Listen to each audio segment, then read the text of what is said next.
London Thames నదీ తీరాన కొత్త ఏడాది వేడుకలు అంబరాన్నంటాయి. 12,000కు పైగా బాణాసంచా, అద్భుతమైన లైటింగ్, యానిమేషన్తో థేమ్స్ నదీ తీరం దేదీప్యమానంగా వెలిగిపోయింది.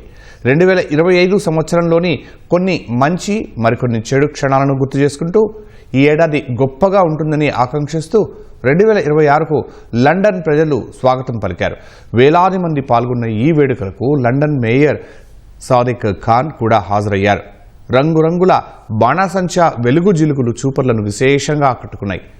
లండన్ వాసులు, పర్యాటకులు ఆ అద్భుత దృశ్యాన్ని తమ మొబైల్ ఫోన్ కెమెరాల్లో బంధించారు.